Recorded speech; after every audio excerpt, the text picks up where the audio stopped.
Podcast with Evan Lazar and Alex Barth. I'm Evan Lazar. Evan Lazar. Hello, everybody. Nailed it. Joined as always by our Barth. That's a fit. That's a match. No risk it, no biscuit. 22. Here is Evan Lazar and Alex Barth. Coaches universally agree with the notion that McDaniel's calling games to win them. He understands situational football, and that's not always the case with some elite play callers. That right there, the situational element of it, that these other guys still can't do and frankly don't seem interested in learning.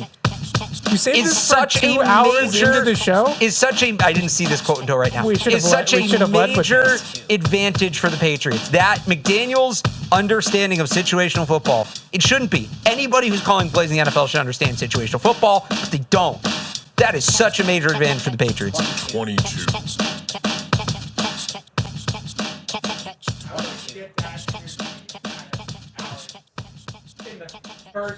I wish I'd seen that quote earlier. I should have found it. An hour and 55 minutes. I should have found that quote earlier, admittedly. It's okay. It's okay.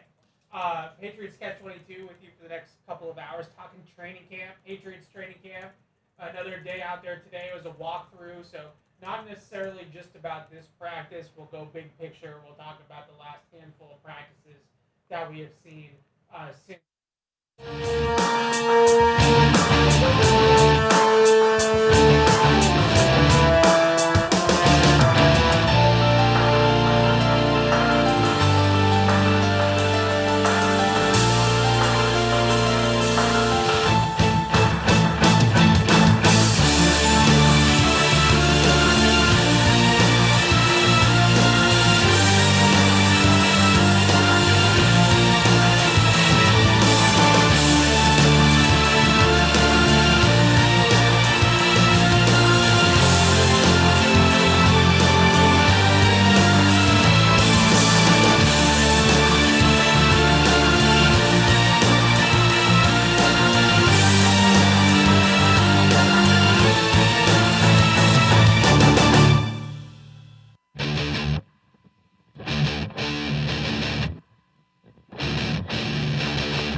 Going to the Washington Commanders, so got that up on 98.5thesportshub.com. There you go. I teased it for you. I plugged it. Appreciate it. It'll be up in a second. We'll talk about that a little bit in the second hour. That's not Patriots right off the shoot, but Diggs, it does sound like Jordan Schultz, I believe, was the first with it to report that Diggs is going to go to the Commanders. A good fit for Diggs. That's, you pointed out, he's from the Baltimore, D.C. area. He went to the University of Maryland. He's a Terp. And they needed a number 2 receiver next to Terry McLaurin. I feel like they've been searching for the guy next to McLaurin for a handful of years now. So nice fit there for Diggs and for the Commanders. So it sounds like that is going to happen for Washington. But let's get back to the Patriots. And like I said before we had the technical difficulties, we're going to talk big picture. Today was a walkthrough. So we're going to do more top storylines like we did last week, similar format, and then we'll get into 3 up, 3 down, and then we'll take all of your calls and your emails about Patriots training camp. But just off the top of the show, Alex, and I've been texting with you about this. Yeah. I did some digging yesterday. Okay. Because I nerded out as I do. And I went back and I looked because I felt like the Patriots, and I know I just mentioned that they had a walkthrough today. Right. But we are coming off of a run of 5 straight padded practices. Yes. And 5 out of 6 days. There was 1 day off on Sunday in between there. But 5 consecutive padded practices for Mike Vrabel and the Patriots. And anecdotally, it just felt like that was a lot compared to last year. So I actually went back and compared the first sort of week or so of training camp last year to the first week or so of training camp this year. And I did find out that they are getting after it and having a little bit more of an intense training camp this year than last year. So I'll read it off for you. So this is this year, 2026. And let's just put it out there. The first 5 days are CBA mandated. They all have to be the same. Right. Right. So it's an acclimation period. So by all the same, you mean non-padded? Yes. So the first 5 days of training camp are determined by the CBA what exactly they're going to look like. Yeah. So that aside, I'm talking about once you get into the Beyond that, Belichick used to call it the extension of the spring. Once you get beyond the extension of the spring. beyond the acclimation period. So last year, 2025, Mike Vrabel's first training camp with the Patriots. Here were their practices 5 through 10. Pads, shells, walkthrough, pads, walkthrough. So that's 3 padded practices, 2 walkthroughs to break it up, 1 day in shells. The Patriots just went pads, walkthrough. So they have 2 extra padded practices in there. They only had 1 walkthrough in that span versus 2. Yeah. And a day that they were in shells last year was turned into a padded practice. I hope to get to ask him about this on Friday, because I have a few theories as to why they've ramped up the intensity in the second training camp with Mike Vrabel compared to the first. I think the biggest one, though, is that they started the year 1-2 last year with some sloppy losses early on in the season. Like, in retrospect, they should definitely have not lost that game in the opener to the Raiders. Now, it was Vrabel's first game as the coach, new coaching staff, new team, all that kind of stuff. Those are always wonky. But given the season that the Raiders had, and given the season that the Patriots had, the Raiders had the number 1 overall pick in the draft, and the Patriots went to the Super Bowl. That ended up being a pretty bad loss last year in week 1. And then, of course, they had the turnover fest against the Steelers a couple of weeks later, where they lost again and started the season 1-2 with that win in Miami sandwiched in between those 2 losses. That's one theory, is that he's ramping them up to be better prepared for September and the start of the season. The other part of it, and I think that you hear this from a lot of the players that were here last year and are still here this year, is there any element of it that's that Super Bowl hangover thing? And this is maybe less true over recent NFL past than it was historically over the course of the league. But there's a reason why that theory or that myth of if you lose in the Super Bowl, you tend to struggle the next year. That's a real thing. That was at one point in time in the NFL was really backed up by the numbers and backed up by actual data that supported it.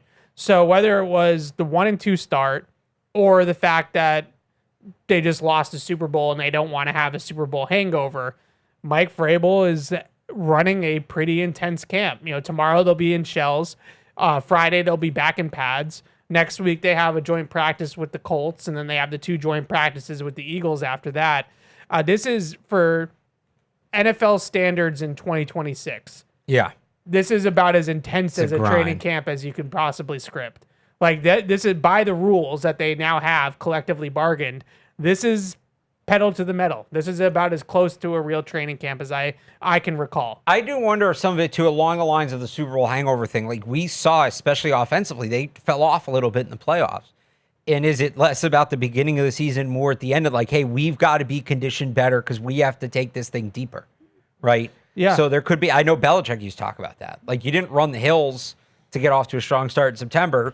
You ran the hills so you weren't as gassed in January when the other teams were. Sure. So I wonder if there's an element of that too. Sure. So 2 years ago, Gerard Mayo did run a hard camp. They were in pads a lot. They ran the hill a lot. They were tackling to the ground a lot in those practices as well. They came out and they upset the Bengals in week 1, and that ended up being the highlight of their season. It peaked in week 1. So not what you're looking for. So I guess I'm saying that just to say it's not indicative necessarily of what's to come. Like you're not going to be 17-0 because you had a hard training camp. But I thought last year was a pretty light camp, all things considered. And this year, I think it's been 5 straight days in pads is legit. And they were getting after it. They were competing. There was a lot of hitting on the line of scrimmage in those 5 practices in pads. So it's an interesting departure for Mike Vrabel. That was just kind of a big picture thing that was on my mind. Because I remember last year, especially on places like your station, Alex, that was a narrative around the team in training camp was that they were having kind of a soft training camp. I think it's, look, you obviously, there's the conditioning element. You don't want to run players into the ground. I think it's more about what you do in the practices than like how hard it's drilled. I think if you have a lighter, as we saw last year, I think if you have a lighter camp, but you practice with purpose and you're focusing on certain things, that's good. I think if you have a harder camp, that can help with conditioning as long as you're not overdoing it. And maybe the physicality is a point of emphasis, excuse me, for that summer. So I don't think it's one of those things like one's good or one's bad. I think it's more about how the overall camp is structured and what you're doing with that time. Like the Mayo camp was tough. Part of the reason it was tough is because they were just running 11 on 11 like the whole time. Yeah. And they didn't really do anything else. The part of the reason camp looked lighter last year is it felt like they had more drills that were focused on technique.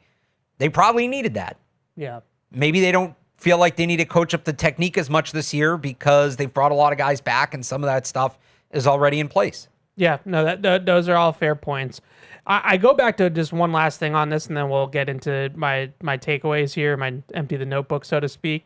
When we talked to Mike Vrabel at the Combine, and specifically, not to plug one of our things, but when me and Deuce talked to him at the Combine at our table, that one of the things that he really stressed was he felt like they lost the trenches in the playoffs. They felt like, especially offensively, obviously, but in general, in the Super Bowl, they felt like they got run on a little bit too much, which they did. Obviously, Kenneth Walker won MVP. And then they thought that they got beat up front offensively. That doesn't feel like the way Mike Vrabel would want his football team to play, to be soft on the line of scrimmage. And he challenged a lot of the younger guys like Will Campbell and Jared Wilson to hit the weight room and physically, he said, physically get stronger. Like that was verbatim out of his mouth, was get physically stronger in the weight room. He challenged those guys to do that. They made some offseason acquisitions, I think, and with that in mind, you know, Reggie Gilliam, at the time, Julian Hill, Elijah Vera Tucker, Draymond Jones, certainly on the edge of the defense, drafting Gabe Akis, the guy that we're going to talk about here in a second. So in order to fit that theme and fit that sort of directive to be a better team up front, well, you got to practice in pads. You got to hit. You got to work technique and work physicality on the line of scrimmage and make that a part of your culture. And I wonder if maybe they thought that last year they were a little bit too easy on them. And they were a really good finesse team. Don't get me wrong. They were a really good pass offense. And in the playoffs, they were a dynamite pass defense. But maybe they felt like the way they lost in the playoffs in the Super Bowl, it just felt like Seattle controlled the line of scrimmage on both sides of the ball. And that I don't think is something that Mike Vrabel wants to be about or Josh McDaniels wants to be about. And they are trying to change that. They're trying to change that mentality. So interesting thought there in terms of the type of training camp that Mike Vrabel is running. Yeah. I want to get into a bunch of the takeaways that we've seen over the last 5 or 6 days since we last been on the air on this show.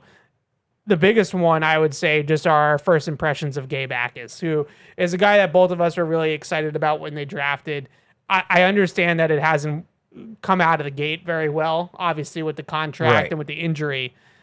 He looks, though, to his credit, he looks like he's in phenomenal shape. Like, this does not look a guy who was sitting on his couch eating Oreos all summer and spring long while he was waiting to get back in the building. I think Vrabel even said it, right? He looks like an outside linebacker. Yeah. Like, this is, you hear me talk a lot about, when we do rookies and do the draft, like, I like where this guy is at. Like, it'll help him to be in an NFL weight program, but Akis looks ready for the NFL. Yeah. Just physically. Oh, yeah. He looks like he's a first off the bus kind of guy. Yeah. In terms of the way he's played, I mean, I think you take that with a grain of salt. He's probably pretty rusty and hasn't played a lot of football until going back to last year's college season.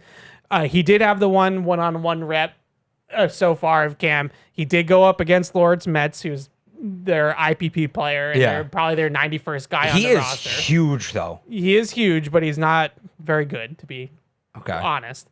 He did beat him. He did beat him in that rep. The one thing that I have noticed about Akis, though, is in the run game so far. I think he's already flashed a couple of times. When we were inside on Monday, he went right inside off the ball on Marcus Bryant to blow up a run play. I thought the twitch and just the lateral quickness he showed on that play really popped. Like, I was like, whoa, there he is, Then he also, did a little, push-pull technique, pushed out Lomu, pulled him, swam over him on another run play to beat the block and get in the backfield.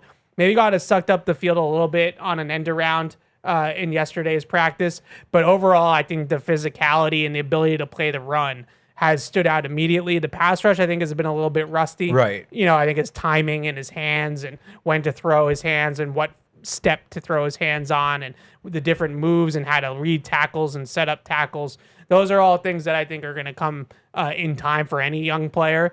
The run defense, though, immediately I think has shown up. I think he's shown a physical play, ability to beat blocks.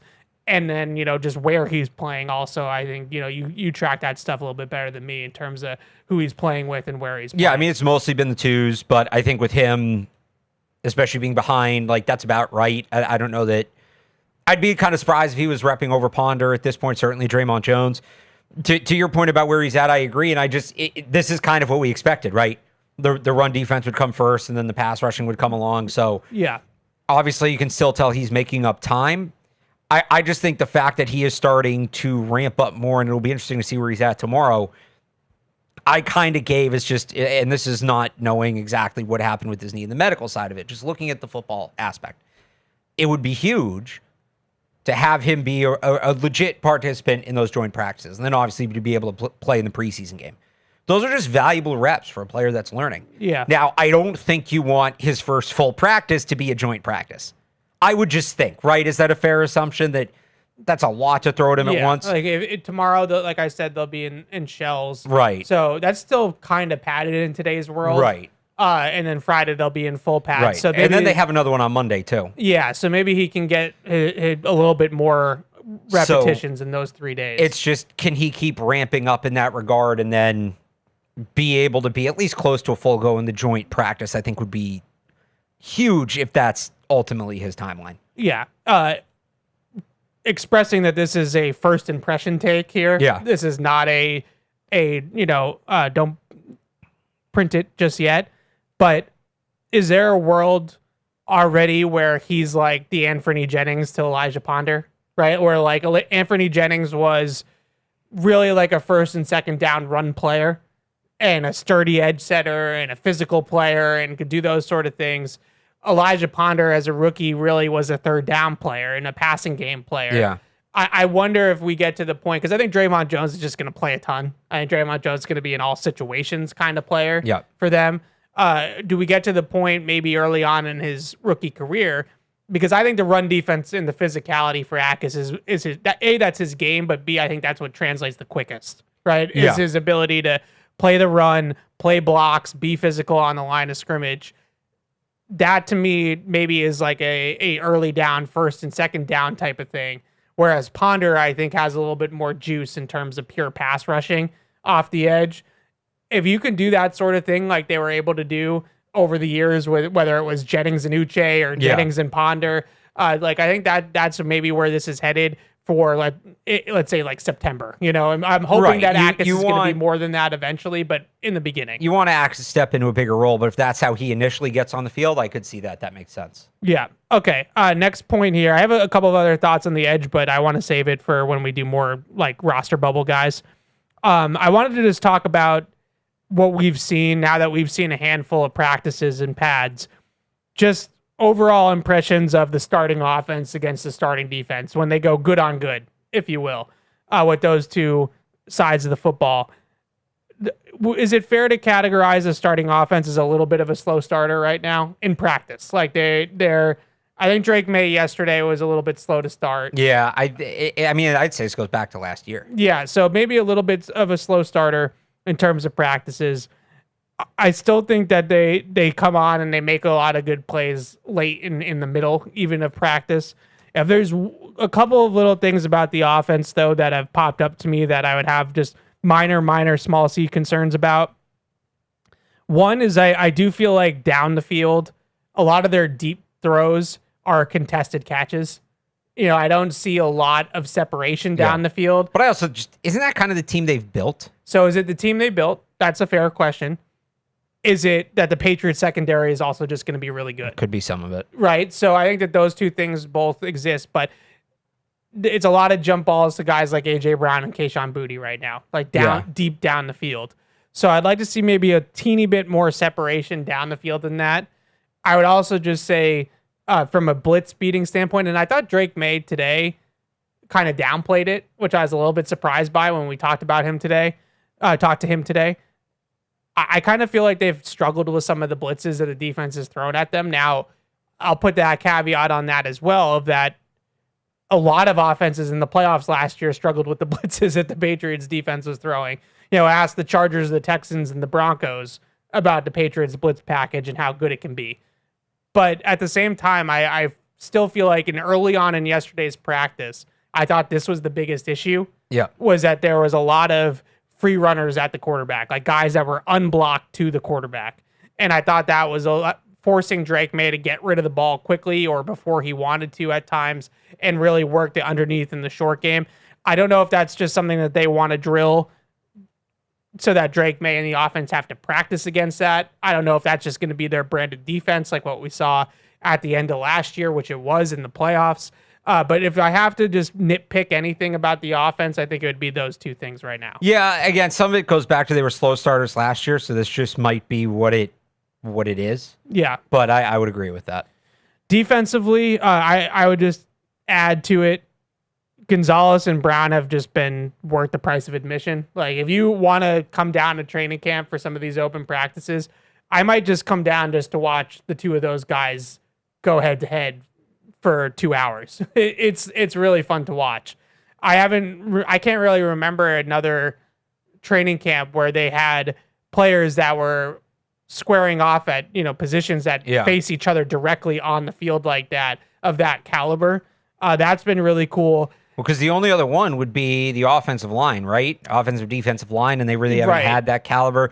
I guess like what tackle against Judon? Like there were no left tackles in camp that were. I guess like Barmore versus Onwenu when Onwenu signed his extension would probably be the closest, but that's not Gonzalez and AJ Brown. No, it's not. So that one's been really, really good. And I would say just from a schematic standpoint, what we're seeing, I have a thought on their personnel stuff, but just schematically, I don't know if it's just the way that they're scripting practices. That could definitely be it. I don't want to say that this is going to just be their defense, but they are throwing a lot of pressure at the quarterback in these practices. And it's pressure from all over the place. It's a lot of different fronts, 5-6 guys up on the line of scrimmage, and then you sort through who's coming. The safeties are in the blitz package. The corners at times are in the blitz package. There's a lot of different things going at the quarterback, and I do think that feels like an extension of the playoffs last year and how they played down the stretch of the 25 season. So I've been really impressed with just the way that they are designing pressure. And this goes back to the concerns that people have about the edge and are they going to have enough pressure off the edge?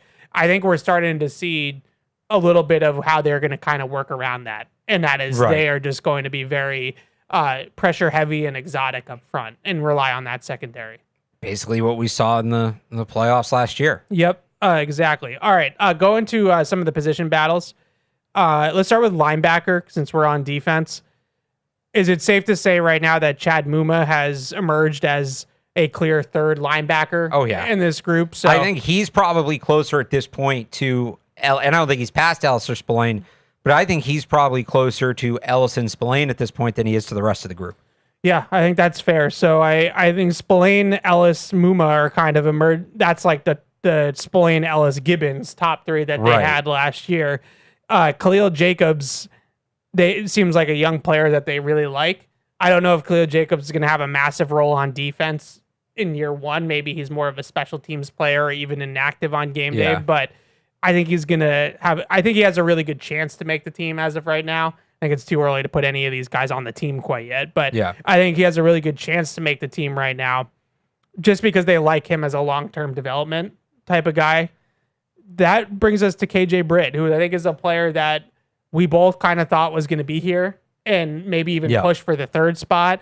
He seems to have been passed by Muma definitely, and maybe even passed by Jacobs a little bit too, just because of the youth and upside. So is KJ Britt ending up being kind of like a bubble guy now that might be an odd man out here?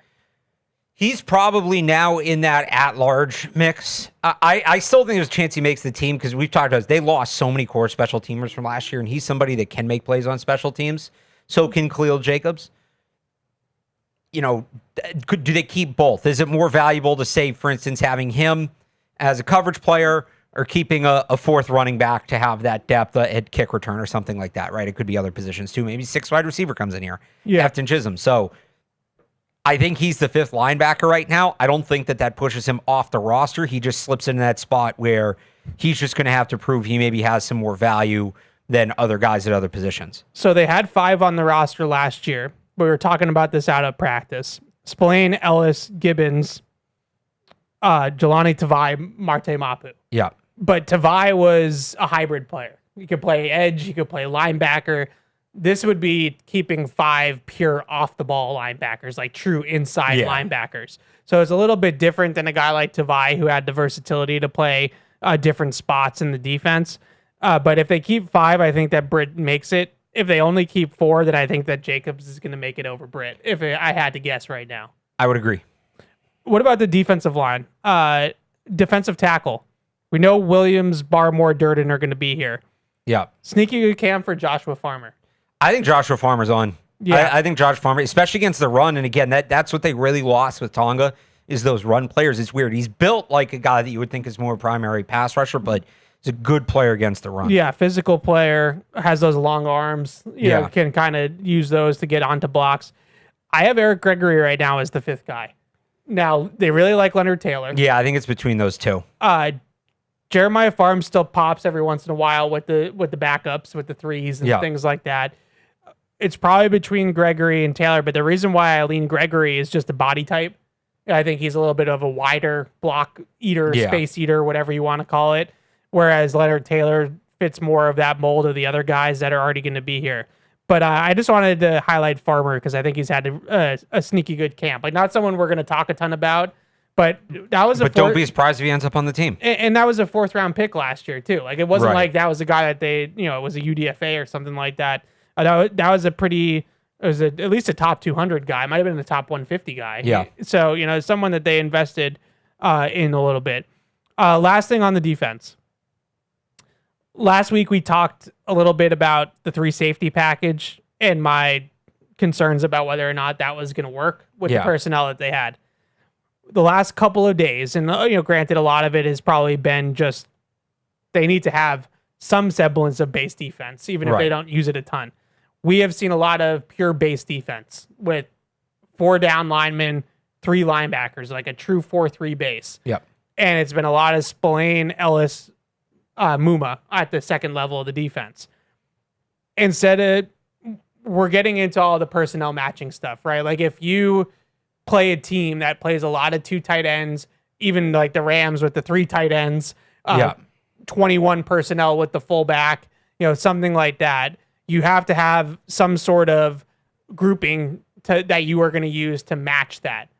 And I haven't loved how it's looked with 3 safeties on the field. They've tried Mike Brown. I think that's cooled off a little bit. Yep. They've tried Del Pettis. I still think Del Pettis is really kind of a special teams player. He's probably been the best of the group, but I agree. Could they be a more pure base defense team? And just some numbers for you. Last year, they only played base 25.8% of the time. Okay. That was 21st in the NFL. So they weren't a big base defense team last year. However, the league is trending. Base is back. I would also say that number is probably a bit deflated because they got out to these big leads early, and they're going against teams in obvious passing situations where it's going to be tougher to get into those spots this year. They're just playing better offenses. That's a fair point. Base is back. Yeah. It's in vogue. Fullback, because why? Because the fullback's back. The fullback's back. 2 tight end is back. 2 tight ends are back. Because running the football is back. 6 offensive linemen is back. Running the football is back. Running the football say it. is I want back. you to say it. Thank you. So the run game is back. If the offense is gonna put big people on the field, you have to match big people with bigger people. Yes. Right? Like, that's just how you have to do it. Well, and I think that's where specifically a guy like Muma, and look, obviously he has not been the player he was projected to be when he was drafted. He was 22, right? Or was he 21?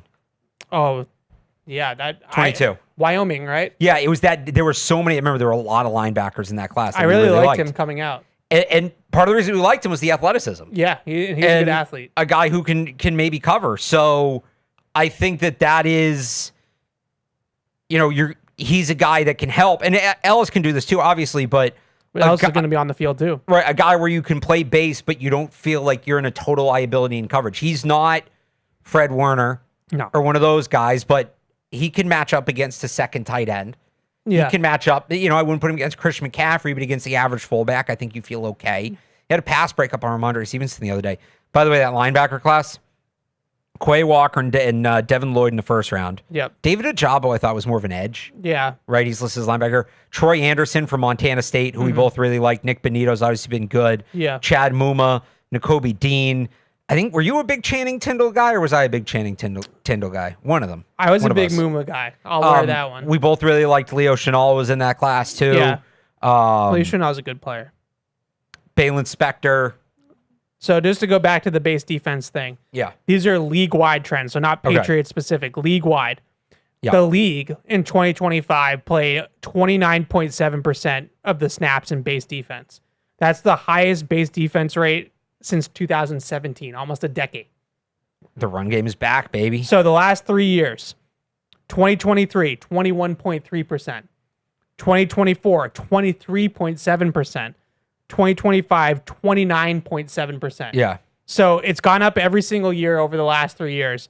And from 24 to 25, it was a 6% increase in how much teams were playing base defense.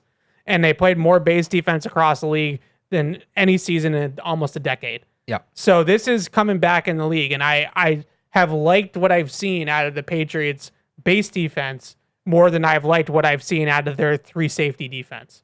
And I wonder if they feel kind of the same way that you do about Muma and Ellis. They're athletic enough players that we don't want Muma or Ellis on, a really good receiving tight end, like a Dalton Kincaid or something like that. But we can live with Muma or Ellis on a blocking tight end. Like, we think that they can handle that matchup. I wonder if that's where we're headed instead of the 3 safety thing. Yeah. I mean, that's kind of how you get bigger while still being able to cover, right? Yeah, I like it. The other last thing on the defense, and then we'll move over to the offense. Couple guys that I think have started to rep a little bit more with the starting defense and maybe turn some heads. Your boy Karan Prunty and Braden Swinson. I think Braden Swinson's made a little bit of a push here. Definitely more than we ever saw from him last summer in terms of getting some opportunities, not with Draymond Jones, Elijah Ponder are the top edge rushers, but when they go to the second group, it seems like it's a lot of Swinson on the field at that point. Lately, it's been with Akis. Now that Akis is back, Xavier Holmes gotten some run too, though. Xavier Holmes a little bit before that, and you're a big Prunty guy, right? Oh yeah. Prunty's I your don't guy. think it's just me. I think it's the coaching staff So too. how much are we buying into? Let's start with Prunty. I don't think he's over Charles Woods yet. Charles Woods seems to be pretty solidified as that 4th corner. He's been getting most of the work without Carlton Davis in these practices. But Prunty, what I like about him, I like that he's got height, weight, speed. Like, he's got Right. the measurables for it. He's got the length for it. I would say height, weight, speed, strength. Yeah. He's also a very physical player. And he's got, I think, the ability, and I said this on one of our shows, and I know we had lose track. Right. I don't feel like Karan Prunty's going to get beat over the top too much because he can run with people and he's got the length to challenge and high point the ball at the catch point. So I don't necessarily feel like I'm too worried about he's going to give up the 60-yard touchdown in one play. Yeah. That's a good place to start for a young corner. That was a 5th-round pick. And maybe this is a little bit of, what's the word? Like, I trust them a little bit more than I maybe did this time last year. They picked Craig Woodson a lot higher than everybody thought they should pick Craig Woodson, and they were dead on about that. They scouted the player better than everybody else did. Is there a possibility that maybe he's not as good as Craig Woodson, but Karan Prunty was looked at as a reach, probably the one reach of the draft that they had last year. Maybe they scouted the player better than everybody else did. They did it with Craig Woodson. There's no reason to believe they might not have done it with Prunty. How excited are you about Prunty? I'm starting to get kind of excited. Like, I think when he had that pass breakup against AJ Brown on Monday, it's like, okay, this is legit. He's not just doing this against the 2s and the 3s. I would just love, and look, I don't maybe I'm not as high on the camp that Charles Woods has had as some other people. I mean, he's been fine, but I don't necessarily think that he's done anything great in terms of like catching my eye. He's just out there. Like he's yeah. Well, he's so I consistently guess repping I'd as like that guy. to see. I do you think Prunty's done enough to kind of really get the reps where that becomes a true battle, a 50-50 split? It hasn't come to that yet. Maybe if he had a really good preseason opener. So maybe that's what it comes down to, the joint Yeah. practices or something. I'd Yeah. like to see him get that shot if it continues trending in this direction. I look at him, and the thing with Craig Woodson, like Craig Woodson essentially pushed or helped push Jabril Peppers and Kyle Duggar off the roster. Those were captains. Yeah. Those were proven players in this league. Yeah, we're all not of that. we're a far cry I from don't that. think, and I don't necessarily think Karan Prunty is going to push, say, Carlton Davis off the roster, at least not this year. You know, Carlton Davis has no guaranteed money on his contract next year. Maybe if Prunty is a really good year, we're going way down the road. I'm not even saying that's going to happen. I don't think Prunty's going to push anybody off the roster, but can he be an improvement in that? You know, last time they went to Super Bowl, how often do we talk about how valuable Jason McCourty was as that third That's our boundary guy. corner? We've been looking for Jason McCourty's replacement since Jason Right. McCourty. Can Karan Prunty be that guy to Gonzalez or Davis? He doesn't need to supplant them. I don't think he's going to. I don't think he has to for that pick to be a success. Can he be an upgrade over Charles Woods, or I guess it was Alex Austin at times last year, Yeah. as that third boundary corner, as the guy you rotate in for 20-ish snaps a game? Maybe if it turns out he can play a little in the slot as well. I don't think he can. And that's why I think ultimately it is him and Charles Woods on the team, because I think Woods can play in the slot. Yeah. And maybe there is no real, like, who's ahead for both of them. It's different situations, but can Prunty be that guy? Maybe. He's done everything he needs to get to the start of camp. I need to see him in more high leverage reps. I think he's earned the right to get those reps and see what he can do. But for now, like, he's doing everything that I think you could realistically expect him to. I think he has a nice foundation to his game Yeah. of obviously checks all the athletic profile Right. boxes. I think he plays the ball pretty well in Yeah. the air, and it showed that in college, and I think it's translated to the pros. He got his hands on a ton of balls in college. He too. mentioned wide receiver background, Yeah. which kind of shows up, especially on the deep ball. So we'll see about him being able to cover like an entire route tree. But if you're going to play on the outside predominantly, then you're going to see a lot of vertical route tree. You're going to see a lot of goes, and you're going to see a lot of posts, and you're going to see a lot of, that type of thing. Like that's going to be what you're going to cover for the most part on the outside. Is he a guy that's going to be able to stay on a slant and, stay on a dig and all that? He did have a slant win against Kyle Williams the other day. Yeah, well, we'll find out. But I like how he plays the ball down the field. I like the length. I like the speed. So there's something to work there with him for sure. I will throw this out there too, because I know one of the knocks on him has been he is an older prospect and he has all these physical tools, but he spent, was it 5 or 6 years in college? Started college in 2020, 21, 22, 23, 24. Yeah, 6 years in college. Yeah. Right? Which is obviously a lot. I'm like, okay, well, like if he has all these natural tools, why didn't he put it together? I will add, you mentioned the Craig Woodson comp. Craig Woodson spent 6 years in college. Yeah. Now it was all at one school. He didn't transfer, but he was 24 when he was drafted. Karan Prunty is 24 right now. So both older prospects too. And sometimes it's what you get with the older prospects. And this is where I will say, when you talk about a year or two leap for Craig Woodson, the older guys are usually higher floor, lower ceiling. Yeah. Because they've maxed out physically. So that's why I wonder, I'm not going to say Prunty has the ceiling of a guy that's going to take over. And I'm not writing him into the cornerback 2 spot or anything, but he is going to have a higher floor because he's played a lot of football. And that's, I think, something that helped Craig Woodson last year. It's not to say Craig Woodson can't take a big jump or Prunty can't take a big jump. It can just be a little bit higher. It'll be harder to do when you're a little bit older. But again, the floor, I think, helps Prunty. Yeah. So the only reason why I bring up the Craig Woodson comp is because when he was drafted in the 4th round last year, it was a head scratcher for a lot of people in the moment, including myself. I was like, wow, that's kind of early for a player like Craig Woodson. Right. And again, the front office and to Vrabel and Elliott Wolf and Stretch and Ryan Cowden's credit, they were dead on. They nailed it. It was a good pick. So I give them a little bit more equity, a little bit more trust now that these day 3 picks, they might be able to find guys. They did it here for a long time with, people thought they were nuts for taking Deron Harmon in the 3rd round. Yeah. Became a good player. Yeah. So yeah. I just think that they've shown that they can do it. I'll just say that when we compare him to Woodson, because people have made that comp. I don't want to compare him to Woodson and say that he's going to be the second best player on the field in the Super Bowl. He might be a find. There's different levels of that. Yeah. I don't think he's going to be a Craig Woodson level find, but he might be a find in that. Again, if he's Jason McCourty, if he's a reliable third corner and also is probably a guy that's going to compete on special teams for the 5th round, that's a good get. And I will say, too, I think part of the reason people were bugged by that pick, he wasn't a big name. He wasn't somebody who was talked about a lot, although we did talk about him on the show a week before the draft as somebody that was going to surprise people by them taking. Way to toot your own horn. I said but yes. No, it was you. I'm not going to, I'll give you this one. They traded the 2 4th-round picks. Isn't that generous of me, Ace? I gave him one. They traded the 2 4th-round picks, and if you're somebody that was waiting around all day, you waited 2.5 hours, I think it was, for them to draft Karan. But I think people thought it might be a receiver, it might be a tight end, it might be this or that. Yeah. Well, not a tight end, I guess they'd taken Rader, but it might be a receiver, it might be like a more premium position.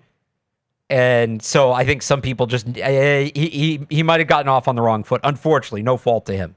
Yeah.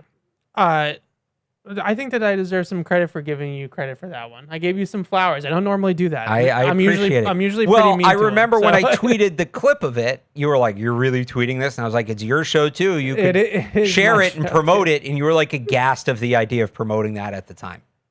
He's too good for it. I gave you your flowers, which is, again, we don't give each other a lot of flowers. 4 months later. We're pretty mean to each other most of the time. Jess thinks that we bully each other way too much. She's like, "Why are you guys so mean to each other?" It's like, just dudes. You guys are seriously as benign as they come, though. That's not. You guys aren't really bullying each other, right? I mean, it's not too bad. No, it's not that bad. All right, let's move over to the offense.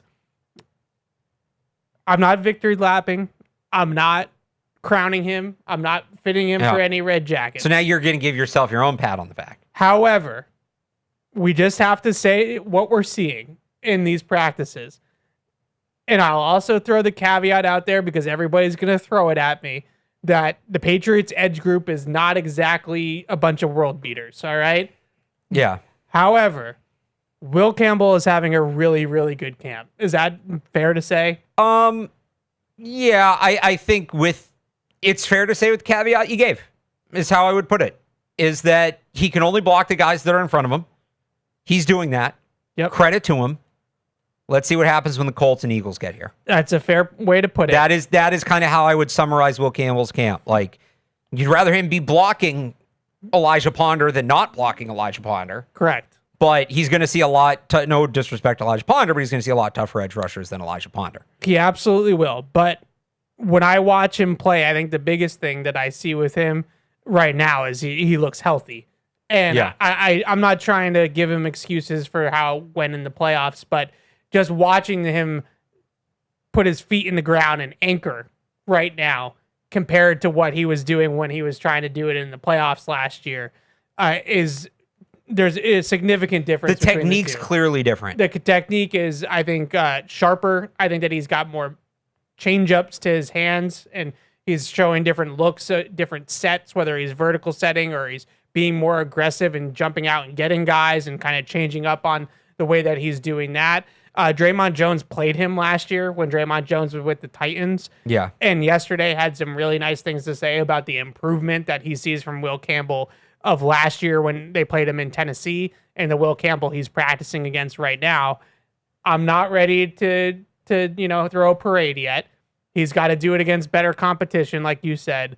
But this has been a really, really good camp. Like, to the point, what I am willing to say is this.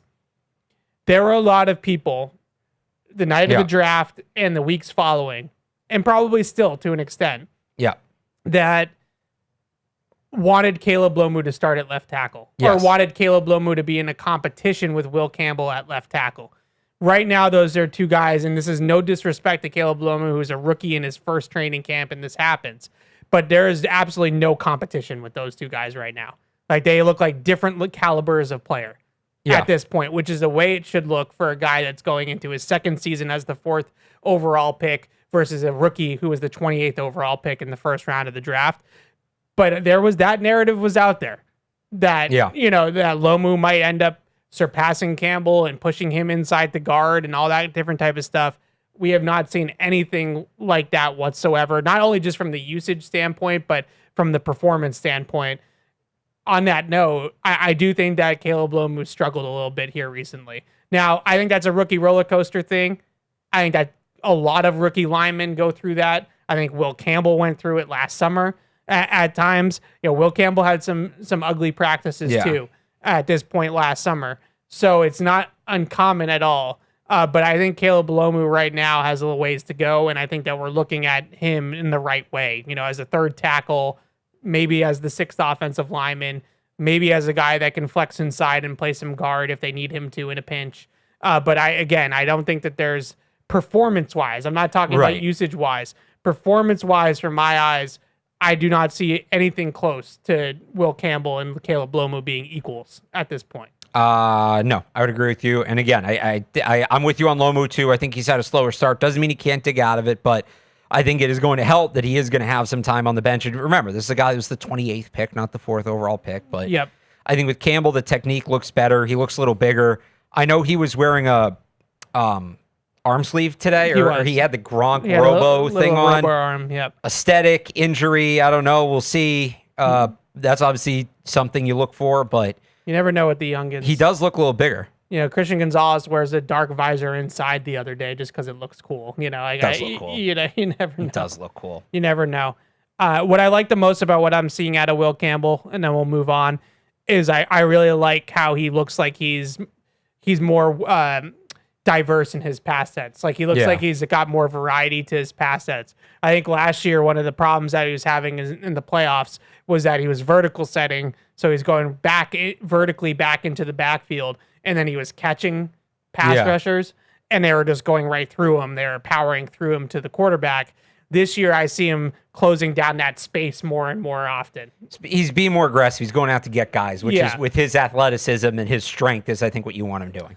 Whoever, I don't know if it was Lane Johnson or Deion Dawkins or Duke Manyweather or whoever worked with him in the offseason. I think Teron Armstead was like kind of the king of that technique, and maybe it was something that he saw on film from him. I don't know who did it, but they did something right? Like they got through to him on that. He looks strong. He looks healthy. We'll have some more offensive line stuff here in a little bit when we get up to 3 up, 3 down. But I wanted to give Will Campbell some love for the camp he's had. Let's talk a little bit about the wide receivers. Obviously, a topic that everybody just talks about all the time. Yeah. So I wrote about it today, so you can check that out on Patriots.com if you want to see kind of a deep dive into the position. Let's just go from player for player here for a second. AJ Brown, I think, just continues to just look like AJ Brown, and that connection, I think, is kind of where we think it should be at this point in time. There's a lot of slants, I'll say that, but I think the slants, the comeback, and then like the go balls, whether they're high points, back shoulders, over the shoulder, dropping it in the bucket, those are going to be sort of the foundation of the route tree for AJ Brown as expected. Have you seen anything from AJ Brown that gets you really excited or concerned? Either direction. I think some of it is, you mentioned we haven't seen as much of the deep ball. Yeah. And we talked about this earlier, they're working a lot against the blitz. Yeah. So you're not going to throw it deep against the blitz. It does. I think he is, the trust is there where it's like not the trust in terms of like the chemistry, but there's been a couple times where Drake May sees the blitz, changes the play. And even if it's Christian Gonzalez, I'm going to have AJ Brown one-on-one. Where is he? Yeah. Right. And I'm throwing to him. And also those slants and comebacks and stuff that, in a game as the season goes on, that's what you use to open up the deep ball. You can't just throw it deep all the time. So I've said this. I don't think he's the 100 catch guy. I think he's a, 1,100 yards, 15, 16, 17 yards a catch guy, touchdown guy. But you're going to have some of the underneath stuff mixed in there too. So one of the things I really like about the underneath stuff is that he's a really good double move artist. AJ Brown, really good stutter and go, sluggo type of receiver. We saw that, was it Saturday that he beat Gonzo on the double move down the right sideline? So in order to set up the double move, you got to run the hitch, you got to run the slant. Like those are the moves that set up the bigger play, right? And then when you see that and corners are starting to sit on those slants, that's when you hit him with the double moves. But Gonzalez has played off of him a lot. He's given him cushion. a lot of these reps because they're on the backside of the Right. formation. They see a lot. He's seeing a lot of off coverage.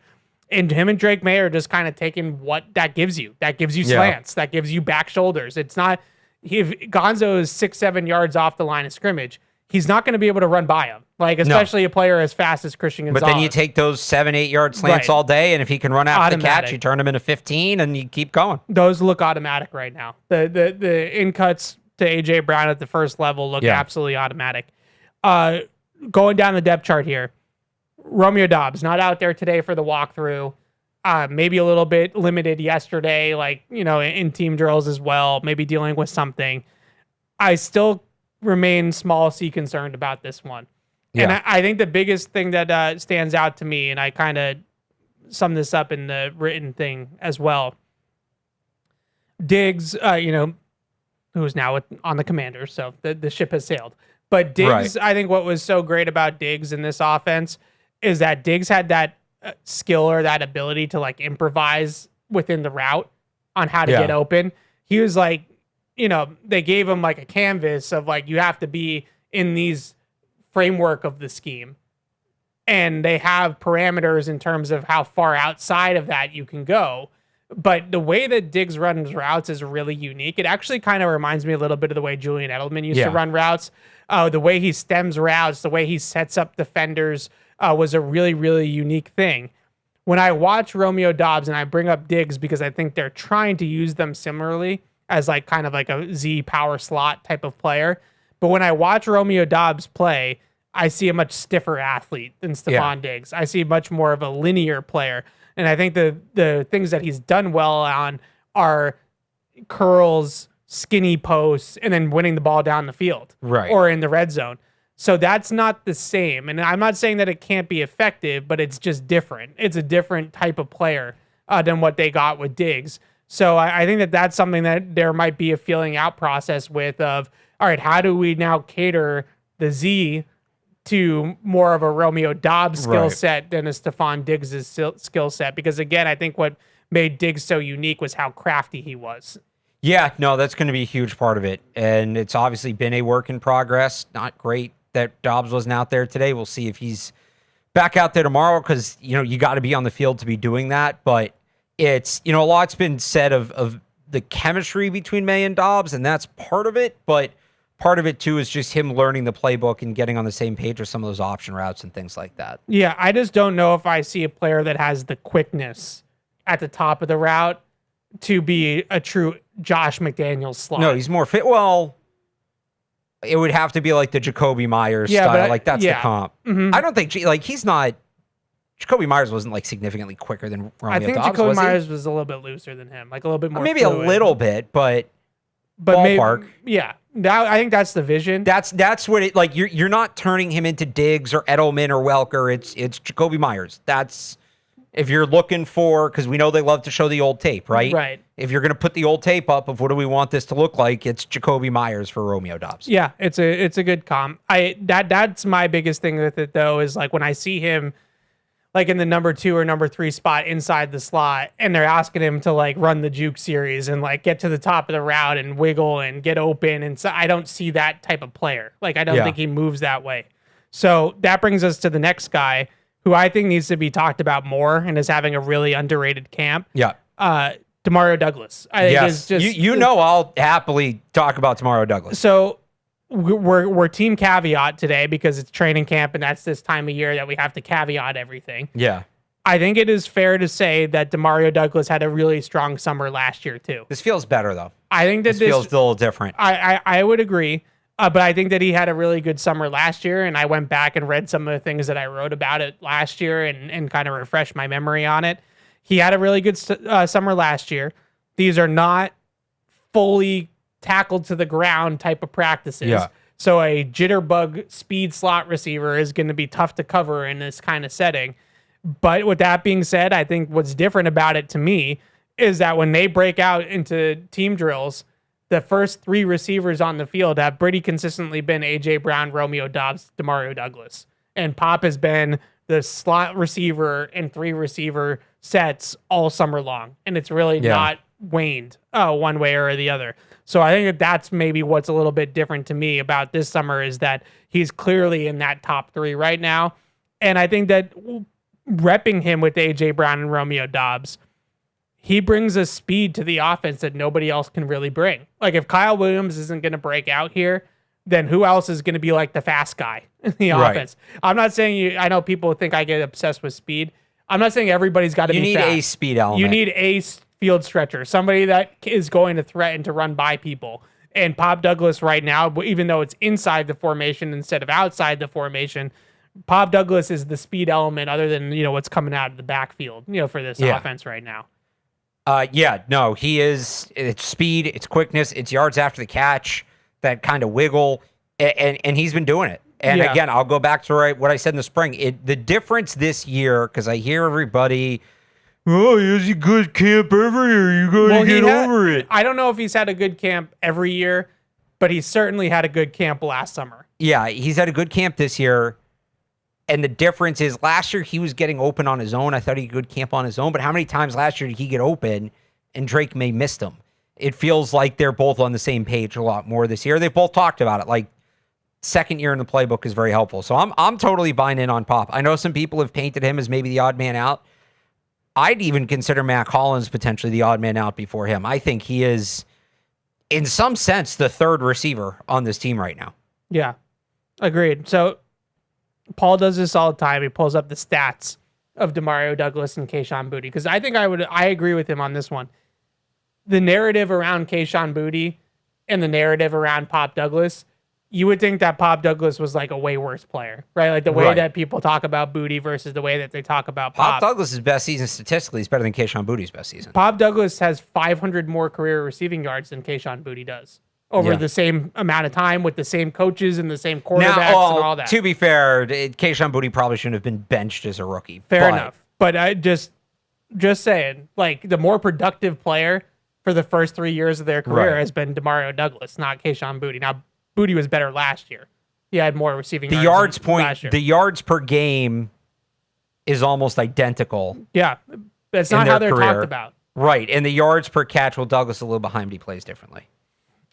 All right, moving on. The next couple of receivers here. Matt Collins and Kayshon Boutte, I kind of put both in a similar category right now because I think both of them just make plays when the ball's thrown their way. Yeah. I think Matt Collins looks really good in this camp. He hasn't done as much. I wonder if that's more of a veteran rest thing than anything else. 33 years old. Plays a physical position, but you remember, and you start thinking, okay, could he be the odd man out? He's doing less. And then they go yesterday, they run that 1 minute drill with both the first and second offense. And on both drives ended points, both drives included a big deep in, like a 20-yard deep in to Matt Collins. And I flashed right back to that Ravens game last year when he made a couple of those catches. And he's just so money on that play. And Drake May loves throwing that route. Like, if you're going to argue, well, they have to keep Kayshon Boutte because Drake May trusts him and because he's a contested catch guy, you could say that about Matt Collins as well. Yeah, the deep ends, the honey hole shots on the sideline. He had one from DeVito the other day. Yeah. Really good at that. Really nice quarterback, friendly target, 6'4", big target down the field. We know he can mix it up in the run game as a blocker as well. I think that he's done everything that he needs to do to have a role and not just be on the team, but like have a role in the offense. I also, and you're gonna like this, I absolutely love, and I want a name for it. They're like big formations where it's AJ Brown, Matt Collins, Tanner Arkin, Reggie Gilliam, and a running back. And they've been doing that some in short yardage. Do we have a, like monster package or something? I think we talked about it. Yeah, something like that. We can brainstorm some nicknames there. They've been doing it on the goal line. They had one practice. I want to say it was Saturday's practice where they put the defense in an absolute blender on the goal line. Like, is it a run? Is it a play action pass? They had Matt Collins on boots. They had Matt Collins on delay releases where he's chipping and releasing on the corner routes, and they had some walk-in touchdowns with those. I think that package is going to be really effective for them in the red zone this year, and Matt Collins is a part of that. Where are you at right now on August 5th about Kayshon Boutte and his future? I still think he gets traded. Now, there's no rush. They really don't need to do it till roster cuts, and you hold on to him because in case something happens, if somebody gets hurt, it changes obviously the outlook, and then maybe you keep them. I go back to, and I'm trying to find the exact quote here. I know I have it because I wrote it up over the weekend. A lot of people are pointing to Kayshon Boutte is having this great start to camp, although we've seen him less with the ones here since the pads came on. Yeah. Kayshon Boutte had this great start to camp. It's a reminder you can't move him, all of that. I do wonder if there's an element of it was always the plan to trade him, so they're going to trade him. And what made me think of it is last year, before the trade or after the trade deadline, right? Patriots are 7-2 going into the trade deadline. They lead the AFC East. They have the best record in the conference. What do they do with the trade deadline? They trade away players. Yeah. They trade away starters or rotational players. They trade away Kyle Duggar. They trade away Keon White. They don't buy. Now, it worked out. This isn't to criticize them for that. Those were good moves. And this actually gets to the point. Mike Vrabel was asked about that at the time and said he was asked if it was difficult at all for the organization to adhere to its plan when you guys are performing the way you're performing right now. He said, I never really looked at it that way. I think we're trying to build a program, the same thing that we said when we got here. I think that's a part of building the program. It's finding a way to win, building a team, and figuring out where the pieces are that we can continue to add when it makes sense. And so I don't think this is a negative. I don't think this is just where we're at. What if it's just where they're at with Kayshon Boutte? Yeah. That he's getting traded. And maybe what he does in camp ultimately doesn't affect that. Yeah, no, that's a good take because honestly, their actions have spoken that way. I immediately went to this offseason with Anthony Jennings and Jelani Tavai and Stephon Diggs even, and some of these players that they really weren't in on Anthony Jennings. They weren't crazy about him as a player. He had a really, really good season for them last year and a really good playoffs. And honestly, with the way that it turned out with Harold Landry, where would they have been without Anthony Jennings in the playoffs on the edge last year? They would have been screwed if they didn't have a player like that could play that many snaps. But what did they do? They stuck to the plan. Yeah. They still moved on from him in this offseason. They easily could have said Anthony Jennings was good for us last year. He surprised us. He came, kind of overcame the scheme differences and stuff like that and played really well, and we're going to hang on to the player. They didn't. They still moved on from him. Right. And so I think that's possible. That's possible that they feel that way about Boutte. I still look at the Boutte situation.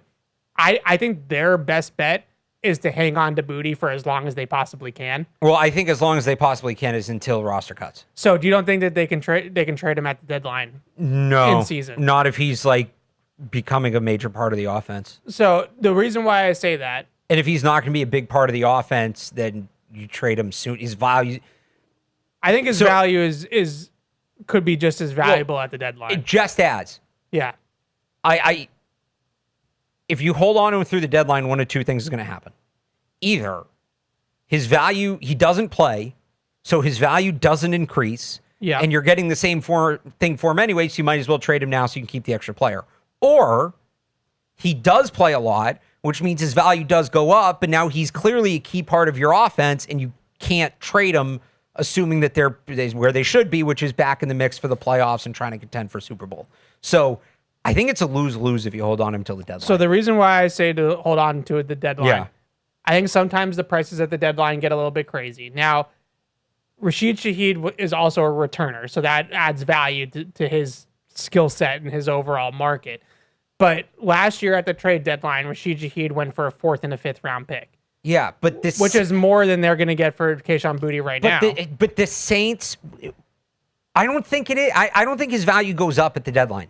I think that teams get desperate. I don't think the so. Patriots once traded a 2nd-round pick for Mohamed Sanu at the deadline. That was a bad trade. Okay, but teams get desperate. Teams that think they're contenders, that think that they're real players, and I would not playoffs, bank on his desperate. value going up unless you plan on him playing a significant role. And if he's playing a significant role, you shouldn't trade him. Period. Okay, so then you just hold on to him and you let him walk. Okay, here's my point. Yeah. The reason why I might think about holding on to Kayshon Boutte into the season, is I'm not sold on Romeo Doubs being a fit for this offense yet. And if Romeo Doubs isn't working out, then there's no better insurance policy on the team right now than Kayshon So that's Boutte. a different reason. And that you can sell me on. The other thing, I think, the other reason that who are you moving off of if you keep Kayshon Boutte?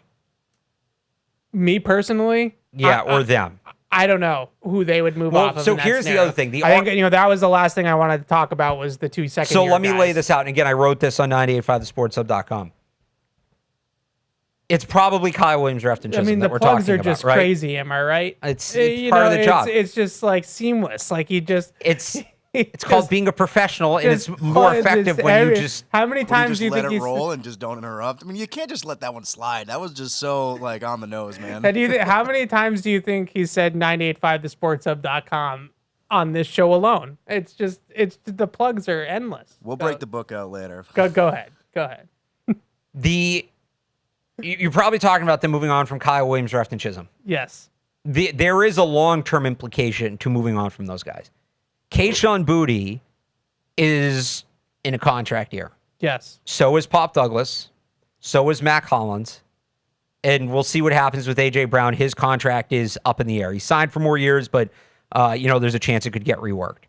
So your only receivers under contract for the long term are Romeo Doubs, who you said you have your questions about. Yes. Williams and Chisholm.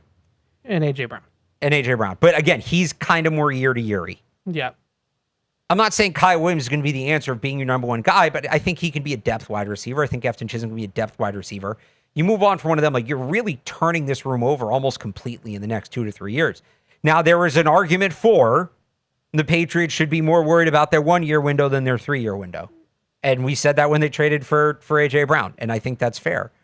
But if you cut Kyle Williams, Refton Chisholm to keep Kayshon Boutte under the idea that, well, we can get more for him at the deadline, and you then trade him at the deadline, well, now you've lost the long term at the position and the short term at the position. And okay, so maybe he was worth a fifth and that turns into a fourth.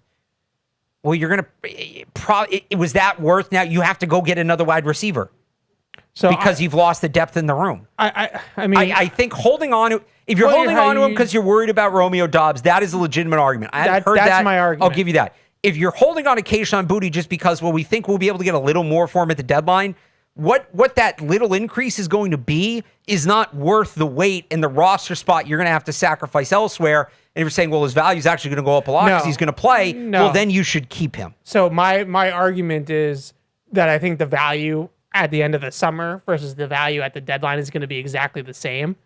And I would rather have the insurance policy of Kayshon Boutte in my back pocket in case this Romeo Doubs thing doesn't go well. That's what I'm saying. Because I think that there's a chance that this Romeo Doubs thing doesn't go well. And I would much rather be able to pivot out of that and not, kind of have I'll just use the comparison. Yeah. I don't want to make the same mistake twice that I did with Jacoby Myers and Juju Smith-Schuster. That's fair. I don't want to make that same mistake That's fair. twice. And until they actually have to make a decision on Kayshon Boutte, and this was one thing Fred brought up yesterday that Bill Belichick was really big on, don't make a decision until you have to make a decision. Sure. Well, so the last possible time that they can trade Kayshon Boutte until his contract expires and he's an unrestricted free agent would be the trade deadline in the middle of the season. Well, that's the deadline to trade him. It's not at the end of the summer. Get ready. We're going to get more calls now about trading Romeo Doubs like we got last week. No, that's not happening. At that point, I would just keep him and let him walk at the end of the year at that point. That's just the way I feel about it. I think that the value at the end of the summer and the deadline is going to be pretty equal. And I'd rather just have Kayshon Boutte on the team for 8 weeks to see how this all goes. Fair enough. I would just keep him at that point. You mentioned the second year receivers. Well, yeah. And the reason why you said you'd rather just keep him. Well, what if I'm wrong about Romeo Doubs and Romeo Doubs is what they thought he was going to be? Then you don't need to keep him. But now you're going to have a lack of depth because you're probably moving on from Chisholm. You're still going to have 5 guys. It's not a huge lack of depth. Well, I'm saying he'd be the 5th guy. If somebody gets hurt. No, he'd be the 6th guy. I guess. So on the second year guys, yeah, Williams and Chisholm. I think Williams and Chisholm are really interesting case studies because they're two opposites. Williams is still, to me, all upside and potential with the skill set, whereas Chisholm, I think, is a really good practice player. Yeah.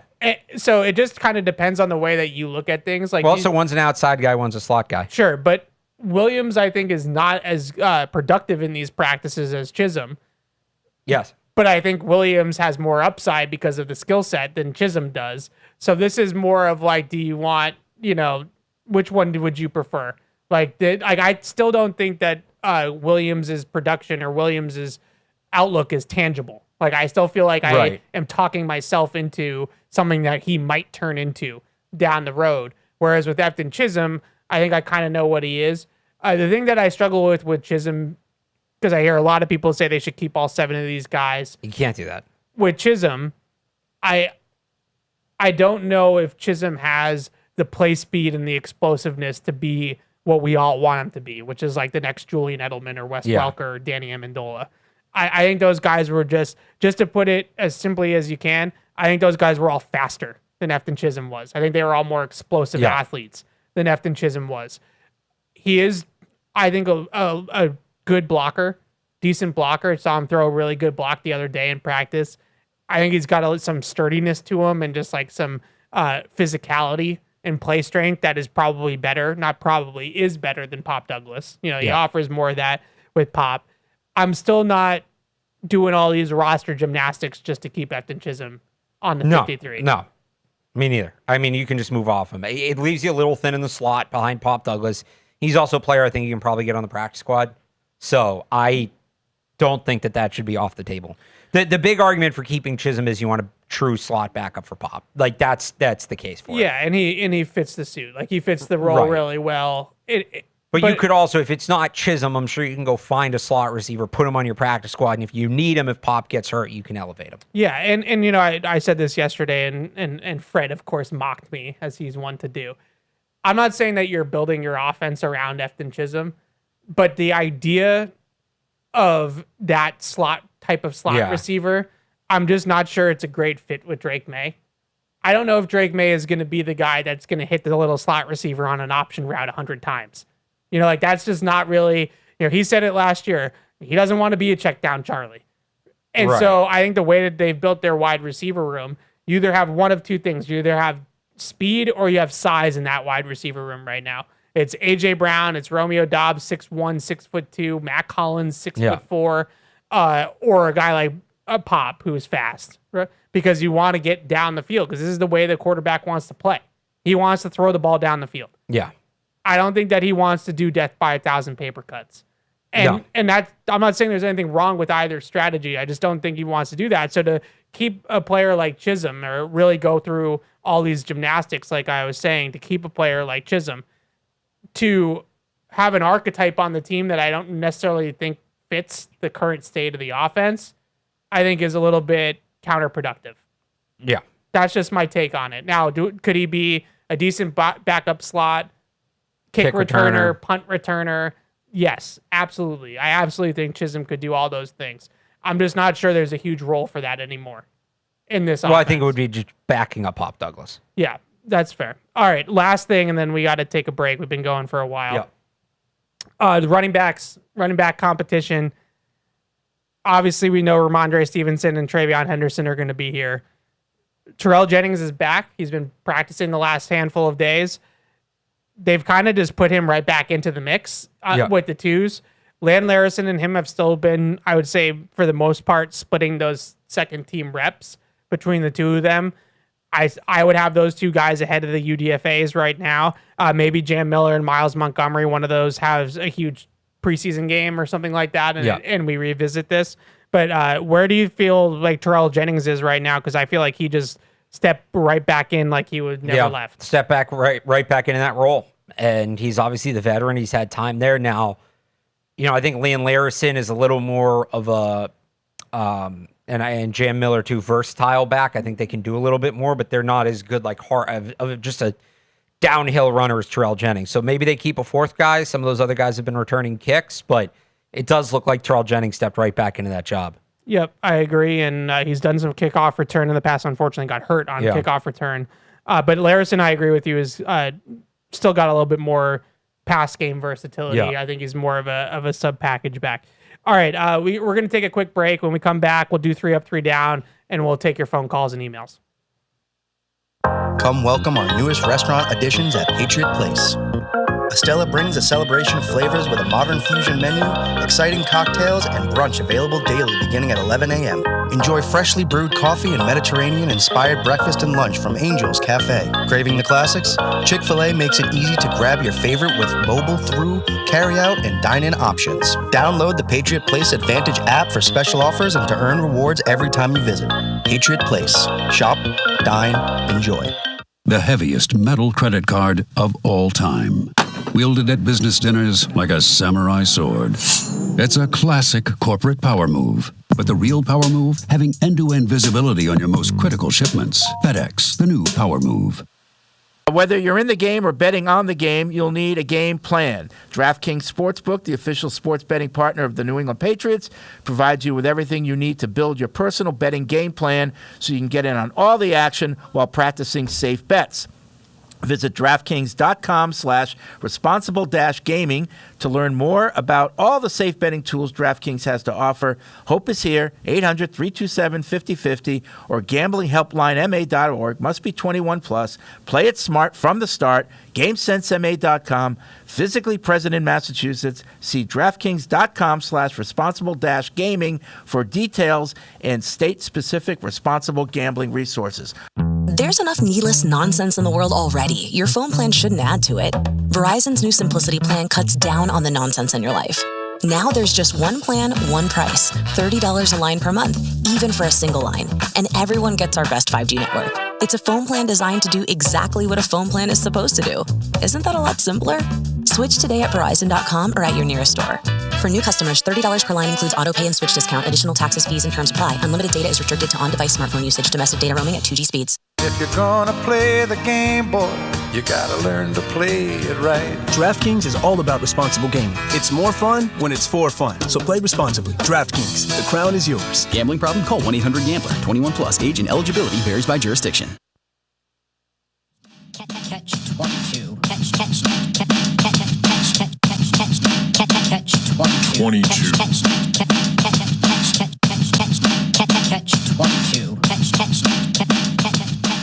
Alex, are you a big BTS guy? I can't say K-pop. I am. They're taking over the stadium right now. They are. It's a pretty crazy. I mean, this stadium, we've done concerts. The World Cup was here. This is like World Cup-esque, I would say, in terms of how much they've taken over the stadium. I'm not the biggest K-pop guy, but you know that I'm a sucker for like top 40 pop music. Yeah. So it's in my wheelhouse. We are also suckers for Legal Seafoods. We love Legal Seafoods. Now, Legal Seafoods, I very much enjoy. So Legal Seafoods is giving fans a true taste of Boston this season as the official seafood restaurant of the New England Patriots. Pre-game or post-game, get the seafood you love at your local restaurant today. Find that at www.legalseafoods.com. I heard a rumor that we might be getting some Legal Seafoods on Tuesday. And since you're kind of a Patriots.com employee, maybe I can help you out and get in on that. So I'll let you know. Want to do 3 up, 3 down, and then we'll take some emails. Yes. We might end the show. I brought up the BTS thing. We might end it a few minutes early. The parking lot's open at 4 o'clock for the concert. Stacey James told us it's an early arriving crowd, so it's going to get crazy. Yeah, I don't want to take me an hour to get out of here. In a couple of hours, so we might end around like 3:50-ish, 3:45. All right, 3 up, 3 down. Yep. For training camp, this is from the last time we were on the air, so the last like 5 practices. We talked all about some of these guys on my list already. My number one up is Karan Prunty. I think Prunty is out of all the bubble guys. Right. Yeah, just to remind me, these are not like Drake May's not included. Right, we're talking about bubble players that are making pushes. Karan Prunty is my number one up for all the reasons that we talked about before. Where he's repping, who he's repping with, some of the plays on the ball. I will go down with the ship. The play that he made in the bubble the other day, I had that as an interception. A lot of people thought it was a simultaneous catch and gave it to Nick DeGennaro. I'm saying it was a pick. He had the ball and was laying on his back with the ball like this on his chest, and DeGennaro was trying to rip it out. I'm saying interception. I've really liked what I've seen from Karan Prunty. I think he's making a push here. I'll even go beyond that. He had a pass breakup against A.J. Brown. He did. He's been balling out. He continues to get opportunities, and he continues to make the most of them, and that's what training camp's all about. Was he your number one too? Yes. My number 2 is another guy we already mentioned, but we can talk about Chad it Muma? again. No, Joshua Farmer. Oh, yeah, he's having a good... I think Joshua Farmer, I knew we were going to talk about Muma, so I didn't put him on here. Joshua Farmer, I think, has been really good. Really physical, really good at the point of attack, steady run defender. I think Corey Durden's a really good player, too. Yeah. I think that Durden's very comfortably in his role right now. It wouldn't stun me, though, if Joshua Farmer plays a little bit in that role, too, this season, because I think he's making a push, and he looks really, really stout, physical, good at reading blocks inside, good at absorbing power. I think that he's a guy that's going to be able to stick around here a little bit. Yeah, and again, it's the run defense especially that makes him stand out because that's something they need. Yep. Was he on your list too? I did not have him on my list. All right, who's your number 2? Chad Muma. Yeah. We already talked about just solidifying himself, it looks like, as that third linebacker, this year's Jack Gibbons. Yeah. Yeah, we all kind of thought it was, that meme where like you're looking at the girl and you're holding hands with the other girl. The distracted boyfriend meme is what it's called. Yeah. We all thought that was going to be KJ Britt, right? Yeah. And it feels like that's pivoted to Chad Muma. Last one here, then I have a honorable mention too. Can we just give some love to Tommy DeVito? Tommy DeVito's had a couple of really good practices. How about Baron Morton? I think that Tommy DeVito's been better than Baron Morton. Well, obviously, but they've both been, I would just say backup quarterbacks as a whole. I think Tommy DeVito's looked really good. I think yesterday he was the best quarterback out there. Now, he's not going up against the starting defense. Right. But I think that yesterday he had a really, really good practice. No, he's had a nice summer. He threw the whole shot to Matt Collins. That was a really good throw. He threw a deep ball to Kayshon Boutte. That was more of a better catch than throw, but still completed. Yeah. He led his 2-minute drill, and they scored. They had a really good red zone sequence when we were in the bubble on Monday with Tommy DeVito.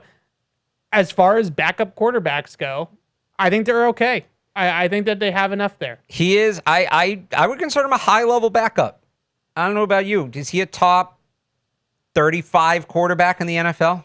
Yeah. Top 40, certainly. I think that he's if I had to say like a top 10 backup. So maybe he's like 33 through 40 or something like that, in the NFL. Yeah. If you want to say all 32 starters are better than him. Do the Browns have a starter better than him? Do the Browns have a quarterback better than him?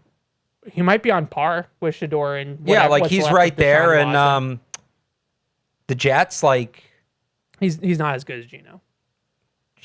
Outside of the opener, you saw what Geno was last year. I know, but I still give Geno. I get fair, but you get what I'm saying? Yeah. No, I think that he's been really solid, and yesterday's practice was kind of fun watching that group. Yeah. He's not throwing to bums. He's throwing to guys like Matt Collins and Kayshon Boutte and Kyle Williams and Efton Chisholm.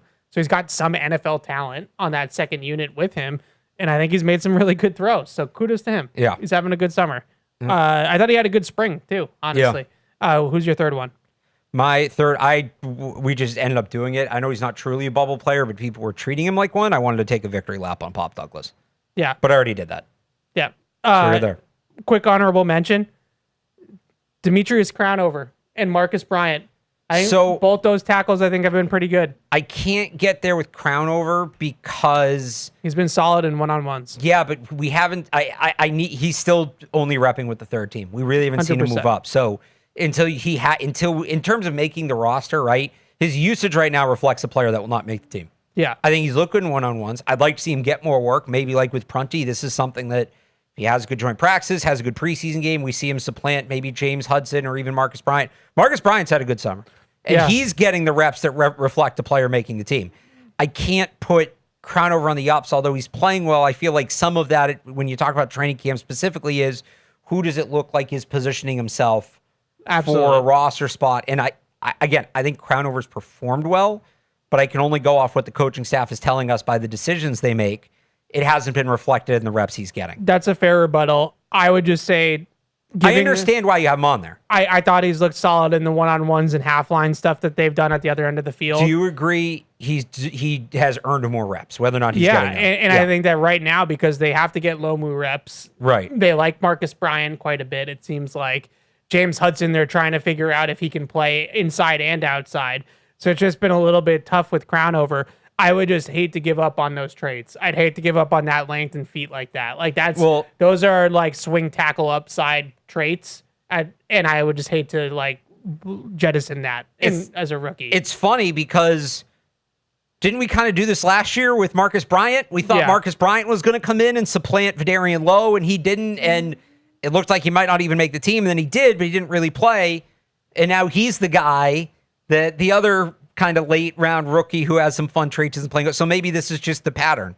Maybe, and that's not to say that he's going to end up pushing Marcus Bryant off, but does he stick around as like a fourth tackle, a fifth tackle? And that's kind of weird they kept him. He wasn't doing a ton in the spring, but he essentially just needs like a true redshirt year. Yeah, I just would hate to give up on that. I think he needs physical development. I think he's skinny for a tackle. I think he needs to add mass and add good weight to his frame. But he's got incredible length and he's got really good feet. And those are hard. You can't find those. Like you can't coach that, So I'll get him in the strength and conditioning program and I'll get him with the coaches and all that stuff. And let's see what happens. So I've liked what I've seen from both those guys. Let's go to the downs. My number one down is because of what we've been talking about all show, KJ Britt. I just really thought KJ Britt was going to be Jack Gibbons. Yeah. And I think that Chad Muma is, distracted boyfriend meme, right? That's what you called it. That's what's happened here with Chad Muma. So right now, I think KJ Britt is squarely on a roster bubble, and I'm not sure if he's going to make the team at this point. Yeah, no, he's an at-large roster spot guy. He can still bring something in terms of special teams ability, his athleticism at linebacker, but they have that elsewhere, and he just has to prove he's more valuable than guys at other positions. Is he on your list too? He was not, actually. Okay, who's your first one? Kindle Vildor. Yeah. They gave him a lot of chances to compete with Charles Woods for that, that top depth boundary corner spot. Wasn't able to do it, got burnt a couple times. Now it seems like he's been passed by Karan Prunty. I would have him off the roster if cuts were today. Yeah, that's a fair one. I think that he's the sixth guy right now. And even Channing Canada, they're trying to give a look at him. Yeah, I don't get that one because he had a rough practice, but they're still giving him a ton of reps. Yeah, so I maybe just like the youth and the upside there is a little bit more. They want to see a little bit more. My next one here was the interior offensive line backups. I feel pretty good about the starting three. Yeah. I feel pretty good about Ben Brown as your backup center. I feel less good about Ben Brown at guard. They've tried Andrew Rupsich all over the interior. James Hudson has kicked inside a little bit in the last couple of practices. Mekhi Butler is elevated up the depth chart. I haven't been dazzled by any of those guys at guard. I would say Vrabel mentioned that Lomu might start repping a little bit more at guard. As things currently stand, and this is assuming he can transition just fine inside, if Vera Tucker gets hurt for an extended period of time like he's prone to do, I think you got to go to Lomu. As long as Lomu can play the position. These other guys that they have at backup guard right now are making me a little bit weary. I wonder if maybe they bring in some competition at the end of the summer on the waiver wire or a trade or something like that. It's backup guard. I'm not losing my mind over it, but I think it's been a little bit of a sore spot for them this training camp, and we're doing bubbles.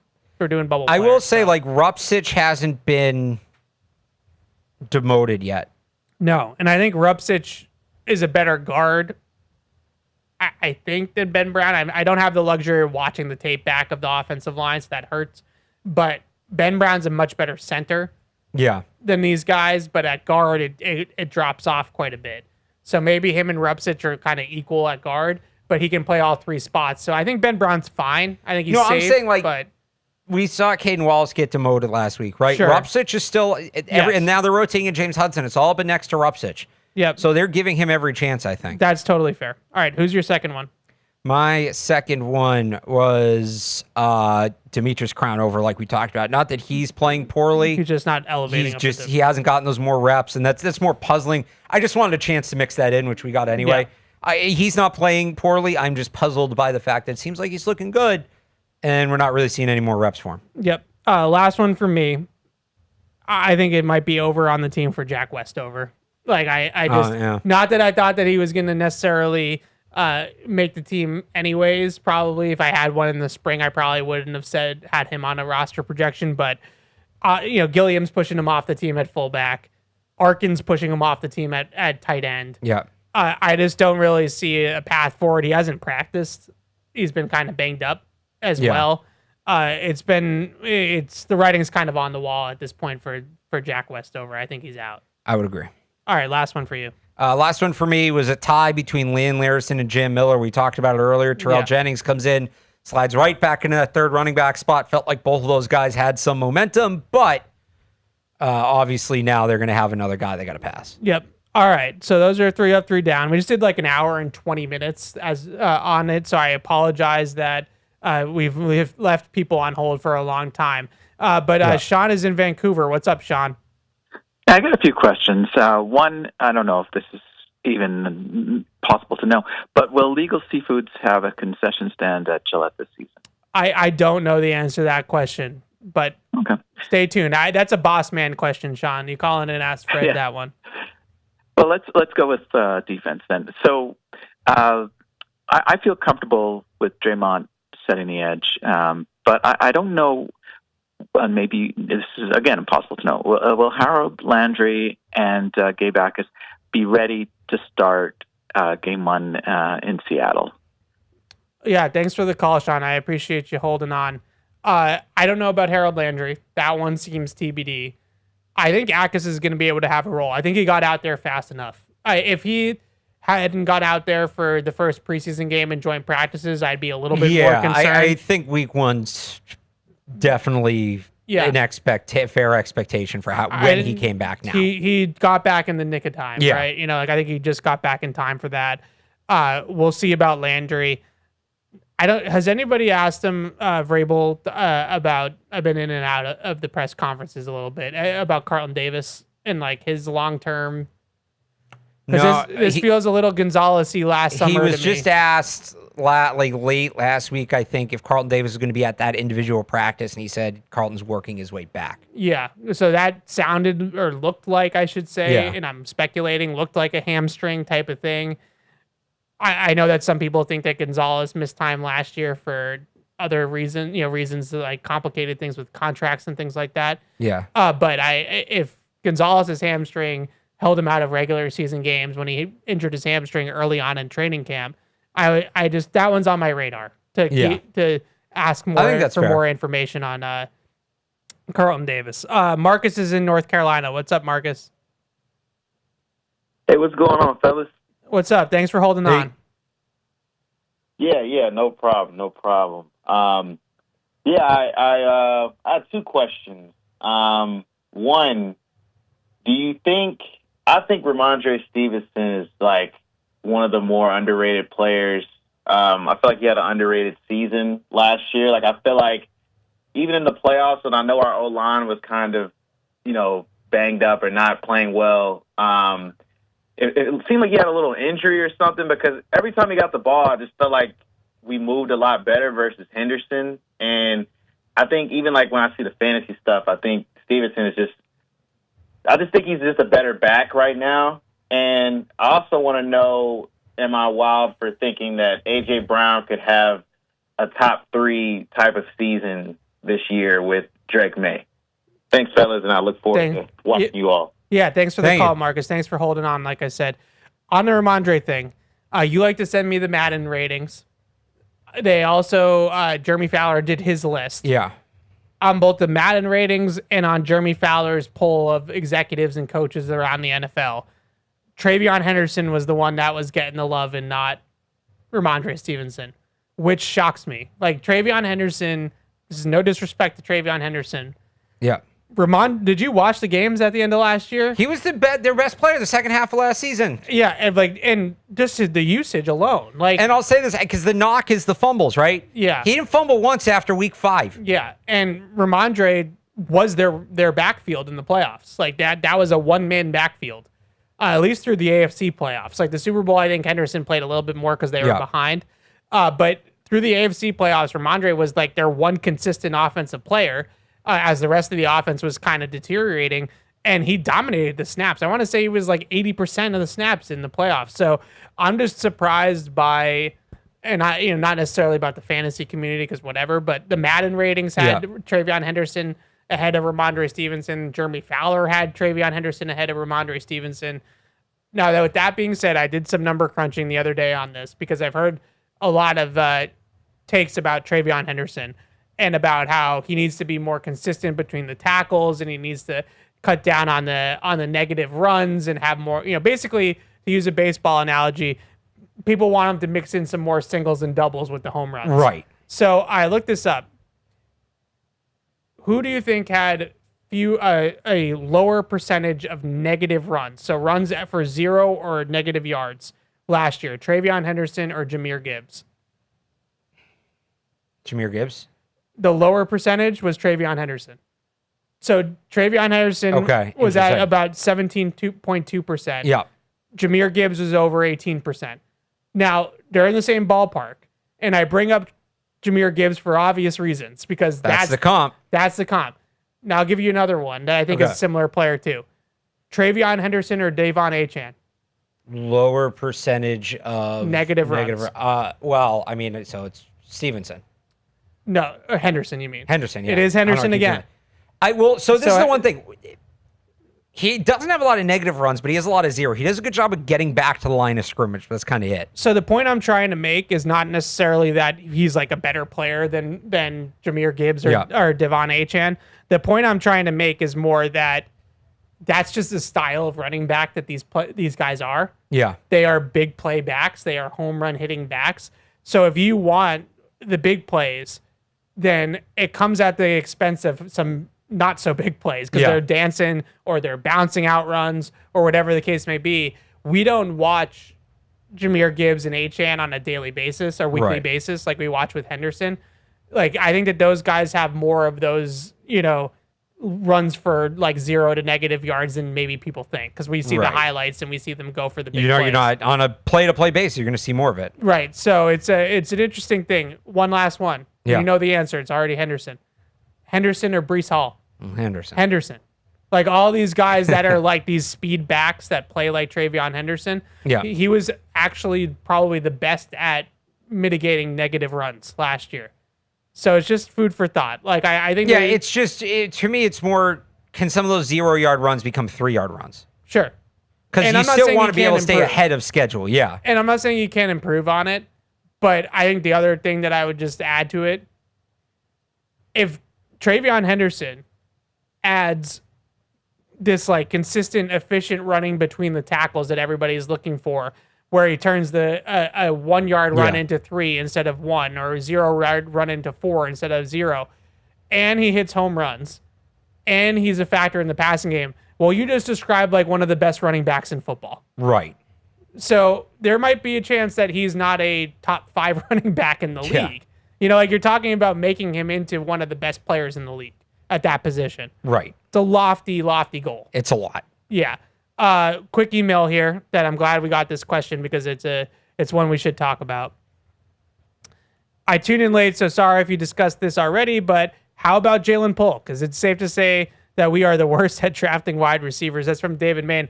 What was your take on Jalen Polk retiring? I mean, obviously, hope everything's okay with him. Kind of came out of nowhere. He'd been getting reps in New Orleans. Like, it wasn't like he was buried. He'd been repping with the second team, but that whole draft, which we kind of hyped up as being a not terrible receiver draft, that whole second round, not looking great. Not good. Like, Ladd's a good player. Even he did not have a great year last year, and he's dealing with injuries, and I'm going to pull it up here. Hang on. So the top group ended up, I think, bearing out. Marvin Harrison's even struggled. After we were told you can't not take Marvin Harrison, he's generational. We'll see how much of that is just about the Arizona might just be the Cardinals. Yeah, but like him, Neighbors, obviously, if he's healthy, he's very good. Dunze's a good player. I was probably a little too high on him than I should have been, but he's a good NFL player. And obviously, Brian Thomas is a good player as well. Xavier Worthy's he's a gadget player. I guess we're kind of right about that. Ricky Pearsall can't stay healthy. Xavier Legette can't stay healthy. He was struggling when he was healthy. Keon Coleman has not been good. Ladd McConkey had a good rookie year, has fallen off. Jalen Polk retired. A.D. Mitchell, can I call him a bust? Like, we were pretty high on him. He hasn't done much. He's already gotten traded. So. Yeah. Malachi Corley, really nothing with him. Jermaine Burton, Roman Wilson, Jalen McMillan. That was the top 100. Yeah, it's not and good. Then you keep going, like, Tony Franklin hasn't been great. Javon Baker's out of the league. I don't think Tez Walker's done much. Yeah, so Franklin, I think, has fallen out of favor, and the reports are all indicating that the Broncos are featuring a lot more of Bryant, Pat Bryant, with Waddle and Cortland Sutton, and then did you mention Pearsall, he's been hurt? I did mention him. Pearsall's out for the year. Bub Means is going to have his big comeback this year. Is he still in the Saints? Guy. Bub means ball, baby. That run, and I know everybody kind of gets Bub means come back hung this up year. on Lad McConkey, and Lad McConkey was the right pick. Don't get me wrong. Yeah. Like, he was definitely the right pick. But even Lad last year. No, the right pick was a tackle. Maybe, but like in terms, if you're going to take a receiver, the right pick was a tackle. If you were going to take a receiver, yes, then they should have taken McConkey. But if I'm going to second guess it, just let me second guess it all the way. Well, it should have been McConkey. Johnny Wilson didn't do much. I'm trying to the other guys be like, actually is an okay player for what he is, and he was a 6th round pick. But in credit, obviously the Rams figured it out. They've turned Jordan Whittington into a very useful player for them. Oh, I mean that one is like I like Jordan Whittington. He's kind of Mac Hollinsy. Okay, I could see that. Yeah, like he's to me. I guess he's more like he's a poor man's Puka Nacua. Like he's dollar store Puka. I was going to kind of comp him to little Jordan Humphrey. They use his size well. It's a pretty good one. But he's a really good ball carrier though. He's somewhere between little Jordan Humphrey and Mac Hollins is where I'd put him. Classic Rams receiver. Good blocker, good with the ball in his hands, tough over the middle of the field. And you know what? He was buried on those Texas teams, and they still figured it out. And there was one other name that Tajon Palmer, now a Patriot. Yeah, also in that draft. So, but the Pearsall, Ladd, Polk, A.D. Mitchell run of that draft, Malachi Corley, not good. Not a good group. Not a good group. Besides Ladd, that's fine. Eldred's in North Carolina. What's up, Eldred? Nice. What up, fellas? How y'all doing? Hey. Okay, all right. Evan, Bart, get off A.D. Mitchell, okay? We got him. He ain't got a quarterback to throw to him. So, yeah, he is going to fall and look a little bad. If we got him, he had made a throw to, and that probably would have been a good tandem. But I just don't like our receiver right now, what we're doing with Booty and everybody else. You know, I'm like Bart. If you're going to trade him, trade him. I don't care what you get for him, trade him. You know, so everybody else can move up. Or you want to hold on to him because of Dobbs. I don't think that's right because you're stunting him for trying to make him some money and stuff or whatever. If he can be a 2 or 3 on another team. But like I said before, I'm still gonna go and die and live and down the hill, A.D. Mitchell, because I don't think he got a quarterback. Now maybe with the Jets quarterback now, he might find him, but I'm not putting too much about him either. So I think we're gonna go, like I said, 14-3. And the offensive line, you think Jared Wilson's strong enough at the center against a 300-pound nose tackle? And I take it off the air. Thank you. Thanks, Eldred. I mean, look, I think that's the one thing about Jared Wilson, just with having some of the, talks around the media people come up to me to talk to me a lot about the offensive line.